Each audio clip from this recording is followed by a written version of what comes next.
Okay. Assalamualaikum warahmatullahi wabarakatuh. Hello everybody, my name is Amina Rahma and my major is management. My student ID number is 10221067.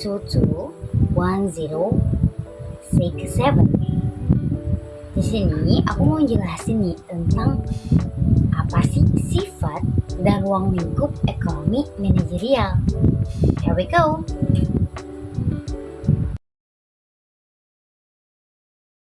Kuliah Ekonomi Manajerial Universitas Narutama, dosen BIK Ajeng Tias Darmami SSD SEM MM.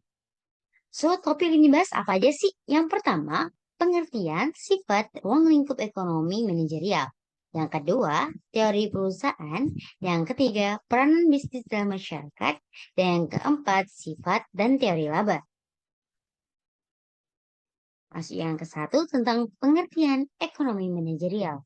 Pasti pengertian dari ekonomi manajerial? Ekonomi manajerial adalah aplikasi dari prinsip ekonomi dan metodologi yang digunakan dalam proses pengambilan keputusan pada suatu perusahaan atau organisasi. Tapi sebelum itu, apa sih arti ekonomi tadi? Kalau pengertian sehari-hari dari ekonomi dapat diartikan sebagai sebuah aktivitas ekonomi, yaitu pemenuhan kebutuhan dan keinginan manusia melalui kegiatan investasi, produksi, distribusi barang dan jasa yang dilakukan oleh konsumen dan produsen melalui mekanisme transaksi atau pertukaran, di mana masing pihak mendapatkan kepuasan. Sedangkan pengertian manajerial dalam sehari-hari artinya sebagai cara terbaik dalam menyelesaikan suatu masalah. Manajerial juga dapat diartikan sebagai mencari solusi alternatif terbaik untuk mencapai tujuan tertentu. Nah, seperti itu ya tentang pengertian ekonomi manajerial. Selanjutnya, apa sih sifat dari ekonomi manajerial? Yang pertama, ekonomi manajerial adalah ilmu. Ilmu dalam arti memenuhi kriteria sebagai ilmu. Ekonomi manajerial juga merupakan ilmu membuat keputusan berkait dengan sumber daya yang langka dengan aplikasi alternatif. Kebijakan ekonomi manajerial juga berlaku. Yang kedua, ekonomi manajerial membutuhkan seni. Ekonomi manajerial harus memiliki seni untuk mendapatkan dan mempraktekkan pengetahuan teoritis mengenai unsur-unsur lingkungan ekonomi. Yang ketiga, ekonomi manajerial untuk administrasi organisasi. Ekonomi manajerial membantu manajemen dalam mengambil keputusan. Keputusan ini didasarkan pada alasan ekonomi dan berlaku dalam lingkup ekonomi yang ada. Ekonomi manajerial sangat membantu dalam alokasi sumber daya optimal. Setiap sumber daya memiliki beberapa kegunaan. Manajer lah yang memutuskan dengan pengetahuan ekonominya yang mana yang merupakan penggunaan utama sumber daya. Terus ekonomi manajer memiliki komponen ekonomi mikro dan makro. Yang mikro, ekonomi manajerial berkaitan dengan masalah yang dihadapi oleh organisasi individu seperti tujuan utama organisasi, permintaan produknya, penentuan harga, atau output produknya. Barang pengganti, perlengkapan yang tersedia, pasokan input, dan lain-lain. Sedangkan ekonomi manajer memiliki komponen ekonomi makro. Tidak ada organisasi yang bekerja sendiri, mereka dipengaruhi oleh lingkungan eksternal ekonomi, di mana ia beroperasi sebagai kebijakan pemerintah, tingkat harga umum, pendapatan, tingkat pekerjaan dalam ekonomi. Tahap siklus bisnis, di mana ekonomi beroperasi, nilai tukar, neraca, pembayaran pengeluaran umum. Terus, ekonomi manajerial bersifat dinamis. Ekonomi manajerial berurusan dengan manusia, yaitu sumber daya manusia, konsumen, produsen, dan lain-lain. Sikap setiap orang berbeda-beda. Jadi, untuk mengatasi dinamisme dan vitalisme, ekonomi manajerial juga berubah sendiri selama periode waktu. Itu yang disebut ekonomi manajerial sebagai bersifat dinamis. Selanjutnya tentang ruang lingkup ekonomi manajerial. Ada tiga bagian dalam ruang lingkup ekonomi manajerial. Yang pertama, ilmu ekonomi tradisional. Teorinya gini, ekonomi mikro dititik beratkan pada konsumen, perusahaan-perusahaan, dan industri-industri secara individual. Ekonomi makro dititik beratkan pada agresi dari unit-unit ekonomi, terutama perekonomian nasional. Cabang-cabang tradisional itu apa? Ekonomi pertanian, perbandingan sistem ekonomi dan ekonometrika, ekonomi pembangunan, organisasi, industri, uang, dan bank, ekonomi perkotaan dan regional. Ekonomi yang kedua, tentang ilmu pengambilan keputusan atau decision science. Ilmu ekonomi memberikan kerangka teoritis dalam menganalisis masalah-masalah pengambil keputusan manajerial. Seperti halnya ilmu ekonomi, ilmu pengambil keputusan juga memberikan perangkat alat dalam bentuk model-model untuk membangun pengambil keputusan, menganalisis dari serangkaian tindakan alternatif, dan mengevaluasi hasil-hasil yang diperoleh dari model tersebut. Administrasi bisnis. Secara umum administrasi itu dikelompokkan ke dalam 4 kategori utama, yaitu cabang fungsional, cabang alat, cabang khusus, dan cabang pemandu. Cabang alat, cabang-cabang fungsional. Cabang-cabang fungsional antara lain meliputi akuntansi, keuangan, pemasaran, personalia, dan produksi. Cabang-cabang fungsional cukup penting peranannya karena baik di dunia bisnis maupun sekolah biasanya terdiri dari departemen seperti itu. Cabang-cabang alat. Cabang alat antara lain meliputi akuntansi, sistem informasi, manajemen, ekonomi, manajerial perilaku organisasi, metode kuantitatif, riset, operasional, dan statistik. Cabang-cabang alat dan pemandu intelligence course tidak begitu mudah untuk mengkategorikannya. Akuntansi misalnya merupakan suatu fungsi di dalam perusahaan. Oleh karena itu, akuntansi tercatat baik sebagai cabang fungsional maupun alat. Cabang-cabang khusus. Cabang-cabang khusus antara lain meliputi perbankan, asuransi, bisnis internasional, real estate, dan regulasi. Cabang-cabang khusus juga besar peranannya dan posisinya dalam kurikulum administrasi bisnis. Cabang-cabang pemandu. Cabang-cabang pemandu antara lain meliputi kebijakan perusahaan dan ekonomi manajerial. Cabang-cabang pemandu tidak begitu mudah mengkategorikannya. Walau banyak perusahaan yang mempunyai departemen ekonomi, namun departemen tersebut biasanya kecil. Dan ilmu ekonomi seorang bukan merupakan suatu fungsi utama dalam suatu perusahaan. Dari selanjutnya kita akan membahas tentang teori perusahaan.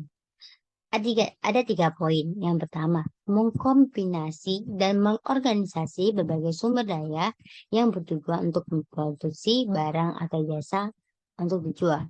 Yang kedua, mengintegrasi transaksi dan menghemat biaya transaksi. Dan yang ketiga, tujuan utama adalah untuk maksimumkan kekayaan dan nilai perusahaan. Sebuah perusahaan bisnis adalah kombinasi antara orang, aset, fisik, dan keuangan, dan informasi, teknik pemasaran, koordinasi, dan lain-lain. Perusahaan berdiri karena mereka sangat bermanfaat dalam mengakumulasi sumber-sumber daya, yaitu menghasilkan produksi barang dan jasa. Perusahaan tersebut pada dasarnya merupakan unit-unit ekonomi.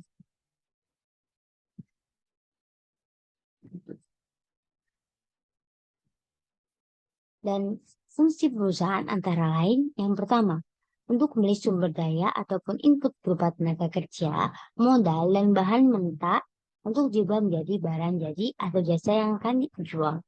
Memiliki penekanan terhadap laba yang diperluas untuk mencakup dimensi ketidakpuasan atau uncertainty dimensi waktu sehingga perusahaan menjadi memaksimalisasikan nilai perusahaan tadi.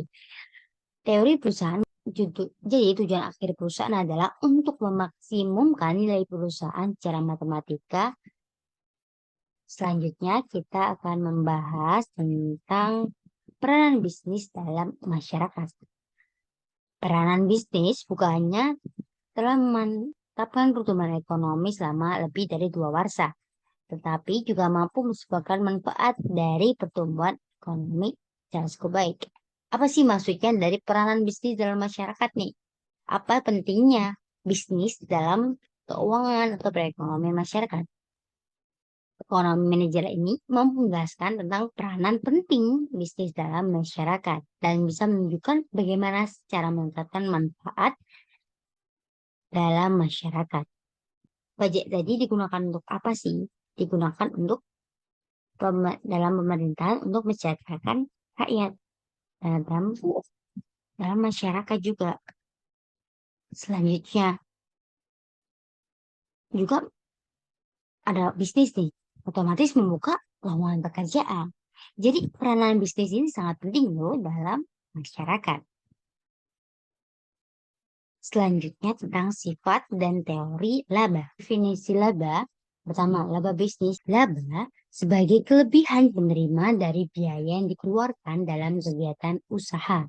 Namun demikian, bagi ekonom, kekayaan modal hanya dipandang sebagai sumber daya yang harus diperhatikan jika modal tersebut digunakan oleh suatu perusahaan. Oleh karena itu, ekonom menganggap tingkat kembali normal dan normal rate of return dari kekayaan modal sebagai biaya dalam menjalankan usaha. Tingkat kembali normal ini merupakan tingkat kembali modal yang minimumkan yang diperlukan untuk memperoleh hasil dari penggunaan dalam suatu kegiatan tertentu atau opportunity. Teori friksi dari laba ekonomi. Teori ini menyatakan bahwa pasar seringkali tidak berada dalam equilibrium karena adanya perubahan yang tidak diantisipasi dalam permintaan produk atau kondisi biaya. Contohnya nih, timbul generasi baru dari perangkat lunak komputer yang mudah dipergunakan dapat mempengaruhi dan dapat mengarah pada peningkatan yang jelas dalam permintaan akan komputer mikro yang menyebabkan laba para pabrik komputer mikro akan meningkat di atas tingkat normal untuk jangka waktu tertentu. Yang kedua, teori monopoli dari laba ekonomi merupakan perluasan dari teori friksi.